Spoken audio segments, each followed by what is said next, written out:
네, 안녕하세요. 오늘 함께 살펴볼 자료, 바로 IMS 모빌리티라는 한 모빌리티 기업의 기술 혁신 여정에 대한 건데요. 와, 이거 정말 흥미롭게 읽었습니다. 네, 저도요. 뭐랄까, 마치 로켓을 조립하면서 동시에 발사해야 했던 그런 아슬아슬한 고개 비행 기록 같더라고요. 네, 맞아요. 단순히 새로운 기술을 도입했습니다. 이게 아니라 사업 전체의 체질이 어떻게 바뀌는지 그 과정이 생생하게 보여서 정말 좋은 사례죠. 특히 급성장하는 기업이 겪는 그 기술적인 문제들, 이걸 어떻게 해결했는지가 제일 궁금하잖아요. 오늘 바로 그 부분을 한번 속 시원하게 파헤쳐보죠. 좋습니다. 고객은 막 폭발적으로 늘어나는데 내부 시스템은 삐걱거리는 일종의 성공의 위기라고 할 수 있는데요. 성공의 위기. 네. 그 속에서 이 회사가 어떻게 클라우드와 AI라는 새로운 엔진을 달고 더 높이 날아올랐는지 그 긴박했던 과정을 함께 따라가 보겠습니다. 좋습니다. 그럼 먼저 이 IMS 모빌리티가 어떤 회사인지부터 간단히 짚고 넘어가야 할 것 같아요. 네네. 자료를 보니까 국내 1위 토탈 차량 관리 시스템, 그러니까 FMS 기업이라고 되어 있더라고요. 맞습니다. 렌토카나 보험사 같은 파트너사들의 차량 운행 전 과정을 관리해주는 말하자면 모빌리티 업계의 관제탑 같은 곳이죠. 관제탑, 와, 2024년 예상 매출이 470억 원에 국내 17개 손해보험사랑 전부 전산 연동이 되어 있다고 하니 규모가 정말 어마어마하네요. 바로 그 엄청난 성장세가 문제의 시작이었습니다. 아, 성장이 오히려 문제였다. 그렇죠.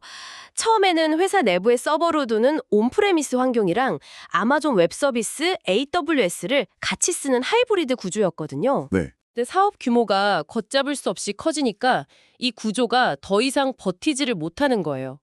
비유하자면 로켓은 이미 발사됐는데 연료 탱크에서 기름이 줄줄 새고 있었던 셈이죠. 구체적으로 어떤 문제들이었나요? 자료에 명확하게 나와 있는데요. 크게 네 가지 정도가 있었어요. 첫째는 데이터 정확성 문제. 데이터 정확성이요? 네. 데이터가 여러 곳에 흩어져 있고 여전히 손으로 입력하는 업무가 많다 보니까 데이터가 누락되거나 틀릴 위험이 항상 있었던 거죠. 아, 수작업이 많았군요. 그렇죠. 둘째는 보안이었어요.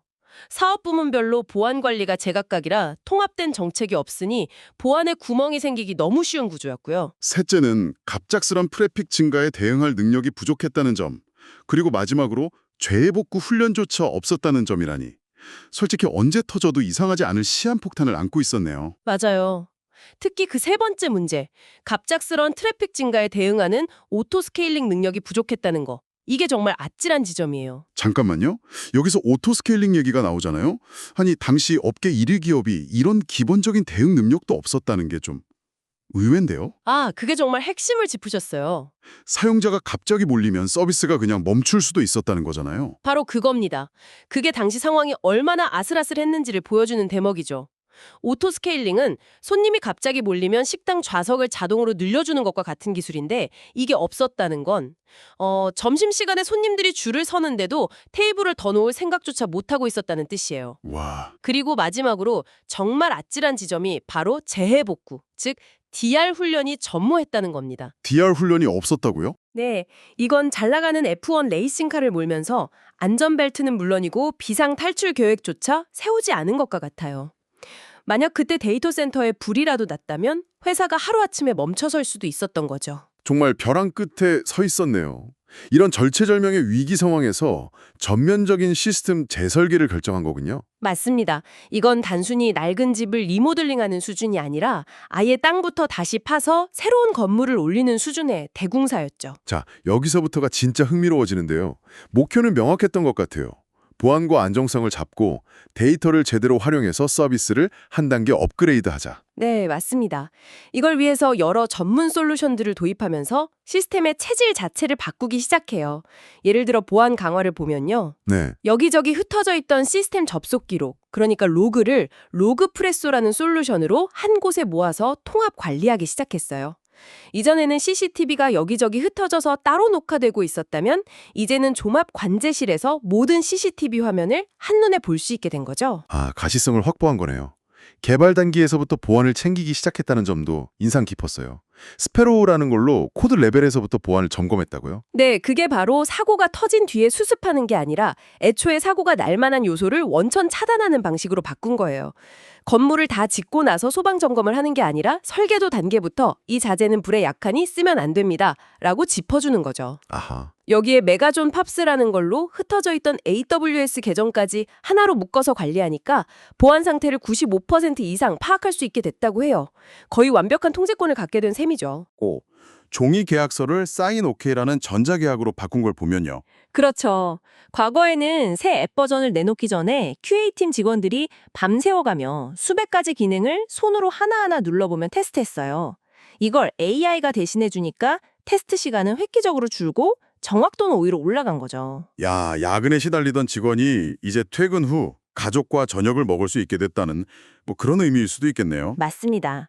기술이 일하는 사람의 삶을 바꾸는 거죠. 다른 것들도 흥미없지만 저는 이 차량 파손 측정 AI 솔루션, 아키텍처 부분이 가장 눈에 띄었습니다. 이게 단순히 AI를 도입했다 수준을 넘어 이 회사가 앞으로 10년을 내다보고 설계한 청사진처럼 느껴졌거든요. 오, 정확히 보셨어요. 이 설계도가 구체적으로 어떤 미래를 그리고 있는 건지 기술적인 관점에서 좀 더 쉽게 풀어주시죠. 아, 네. 이 구조를 쉽게 비유하자면 마치 거대한 디지털 정비소 같아요. 디지털 정비소요? 네. 고객이 앱으로 찌그러진 차 사진을 찍어 보내면 사진은 일단 S3라는 초대형 보안 서랍장에 안전하게 보관돼요. 그럼 분석 요청이 접수되는데 여기서 중요한 게 비동기 처리라는 방식이에요. 아, 그 비동기 처리요. 이게 왜 그렇게 중요한 핵심 기술인 건가요? 만약 이 비동기 처리가 없었다면요. 대형 보험사에서 사고 접수 수만 건을 한꺼번에 올리는 순간 시스템 전체가 마비될 수도 있었을 거예요. 아, 하지만 이 방식 덕분에 아무리 많은 요청이 밀려와도 시스템은 알겠습니다. 접수됐고요. 차례대로 처리해드릴게요. 하고 침착하게 대응할 수 있는 체력을 갖추게 된 거죠. 순서대로 처리할 수 있는 힘이 생긴 거군요. 그렇죠. 차례가 되면 EKS라는 AI 전용 작업장으로 사진이 옮겨지고 거기서 욜로 V8이라는 사람 눈보다 더 예리한 AI 전문가가 사진을 보고 파손 부위와 정도를 순식간에 판독해내는 겁니다. 미래 사업의 안정성을 담보하는 핵심 기술인 셈이에요. 디지털 정비소 비유를 들으니까 구조가 머릿속에 그려지네요. 이론상으로는 완벽한데 실제로 이런 대대적인 변화를 통해 얻은 성과는 어땠을까요? 여기에 나온 수치들이 정말 드라마틱하더라고요. 네, 구체적인 숫자들을 보면 변화가 더 실감나실 거예요. 아까 말했던 모바일 QA 회기 테스트 시간, 이게 무려 70에서 90%나 단축됐어요. 70에서 90%요? 사람이 꼬박 10시간 걸려 하던 일을 AI가 한두 시간 만에 끝내준다는 거잖아요. 바로 그거죠. 월 수천 건씩 처리하던 문서 작업 시간도 건당 5분에서 30초 이내로 줄었고요. 5분이 30초가 된 거면 거의 10배 빨라진 거네요. 믿기지가 않는데요? 맞아요. 여기에 AI 콜센터가 전체 문의의 60에서 70%를 자동으로 처리해주니까 직원들은 더 중요하고 창의적인 일에 집중할 수 있게 됐고요. 와, 이런 모든 효율화를 합쳐서 계산해보니 연간 약 1억 2천만 원의 비용을 절감할 것으로 기대하고 있다고 해요. 비용 절감도 물론 중요하지만 이 회사와 함께 일하는 파트너사들 입장에서는 서비스 안정성이 높아진 게 훨씬 더 크게 와닿았을 것 같아요. B2B 비즈니스에서는 신뢰가 생명이니까요. 그럼요. 새로운 기능을 업데이트하는 배포 주기는 격주에서 주 2회로 2배나 빨라졌어요. 더 자주 서비스를 개선할 수 있게 된 거죠. 그러면서도 업데이트 후에 문제가 생기는 실패율은 20에서 40%나 줄었고요. 파트너사 입장에서는 더 빠르고 더 안정적인 서비스를 받게 됐으니 신뢰도가 올라갈 수밖에 없겠네요. 당연하죠. 기술 도입이 단순히 효율만 높인 게 아니라 조직 문화까지 바꿨다는 점도 굉장히 중요한 포인트 같아요. 네, 이 부분이 어쩌면 가장 큰 수확일 수도 있어요. 단순 반복 근무가 사라지니까 직원들의 만족도가 올라가고 개발자들은 더 가치 있는 핵심 기술 개발에 몰두할 수 있게 됐죠. 그리고 이런 변화를 겪으면서 자연스럽게 우리에겐 클라우드를 전담하는 플랫폼 팀이 필요하구나. 보안만 전문적으로 다루는 팀도 있어야겠네 하는 공감대가 형성했다고 해요. 아, 필요에 의해서 조직 구조까지 자연스럽게 진화한 거네요. 그렇죠. 예전에는 개발팀, 운영팀처럼 기능 중심으로 나뉘어서 서로 자기 일만 했다면 이제는 특정 서비스를 중심으로 여러 팀이 함께 협업하는 문화가 만들어지는 계기가 됐다고 해요. 기술이 조직의 체질을 근본적으로 바꾼 거죠. 여기서 끝이 아니더라고요. 이 회사는 훨씬 더 큰 그림을 그리고 있던데요. 앞으로의 계획은 어떻게 되나요? 아주 체계적인 3단계 계획을 세워뒀어요. 1단계는 지금 도입한 보안이나 테스트 자동화 같은 성공 사례들을 회사 전체로 확대해서 표준으로 만드는 거예요. 일부 부서의 성공을 전사의 기준으로 삼는다. 네. 그리고 2단계는 데이터 처리 능력을 극대화하는 건데요. 월 10만 건 이상의 데이터를 막힘없이 처리할 수 있는 완전 자동화 파이프라인을 구축하는 게 목표예요. 데이터 고속도로를 까는 작업이네요. 맞습니다. 마지막 3단계는 AI 서비스 운영을 고도화하는 MLOps 체계를 완성하는 것이고요. AI 모델을 한번 만들고 끝내는 게 아니라 계속 정비하고 성능을 개선하는 시스템을 갖추는 거죠. 그런데 여기서 가장 흥미로운 건 원래 내부 문제를 해결하려고 만들었던 이 차량 파손 측정 AI 기술을 이제 아예 새로운 사업 아이템으로 키우고 있다는 점이에요. 이게 어떻게 가능한 거죠? 바로 그 지점이 이번 디지털 전환의 활용점정이라고 할 수 있죠. 활용점정. 네.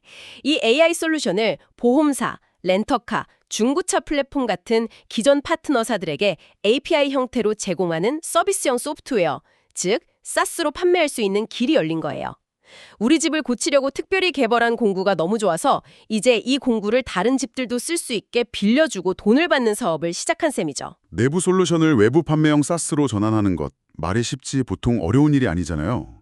내부용으로 만들 땐 우리끼리 편하게 만들지만 상품으로 팔려면 사용 설명서부터 안정성, 고객 지원까지 완전히 다른 차원의 완성도가 필요하니까요. 아, 네. 그 부분에 대한 구체적인 언급은 없었지만 분명 쉽지 않은 과정이었을 거예요. 하지만 이미 파트너사들과 긴밀하게 협력해온 경험이 있고 이번 시스템 재설계를 통해 서비스 안정성과 확장성을 확보했기 때문에 충분히 가능성이 있다고 판단한 거죠. 그렇군요. 더 나아가서 이 기술로 축적된 수많은 차량 파손 데이터를 활용하면 앞으로 할 수 있는 게 무궁무진해요. 보험료를 더 정교하게 산정하거나 정비 견적을 자동으로 내주거나 중고차의 숨은 사고 이력까지 찾아내는 새로운 부가가치 서비스를 만들 수도 있겠죠. 데이터가 정말로 돈이 되는, 진정한 자산이 되는 시대를 보여주는 완벽한 사례라고 할 수 있겠네요. 맞습니다. 자, 오늘 이야기를 한번 정리해보죠. IMS 모빌리티의 사례는 클라우드와 AI 도입을 고민하는 분들께 정말 중요한 교훈을 주는 것 같아요. 이들이 자료를 통해 거듭 강조하는 핵심 조언, 단순히 서버만 옮기는 데 그치지 말고 보안과 데이터 관리 체계를 처음부터 최우선으로 고려하라는 거였죠. 맞아요. 많은 기업들이 클라우드로 옮겨갈 때 눈앞의 비용 절감만 생각하기 쉬운데 이 사례는 선제적으로 보안과 규제에 대응하는 것이 결국 시장에서 누구도 따라올 수 없는 핵심 경쟁력이 된다는 점을 명확히 보여줬어요. 기술 도입이 단순히 비용을 줄이고 효율을 높이는 걸 넘어서 조직 문화를 바꾸고 완전히 새로운 비즈니스 기회까지 만들어내는 핵심 동력이 될 수 있다는 걸 증명한 셈이죠. 이 이야기를 쭉 듣고 나니 문득 이런 생각이 드네요. 이 회사는 내부 업무를 편하게 하려고 만든 AI 기술을 멋진 외부 판매 상품으로 발전시켰잖아요. 네, 그랬죠. 어쩌면 지금 여러분이 속한 조직이나 분야에 아주 평범하고 반복적인 업무 과정 속에 숨겨진 데이터나 프로세스 중에도 이렇게 자동화하고 발전시키면 다른 사람들에게 아주 가치 있는 서비스가 될 수 있는 무언가가 잠자고 있진 않을까요? 우리가 미처 발견하지 못한 새로운 비즈니스의 씨앗이 바로 그곳에 있을지도 모릅니다.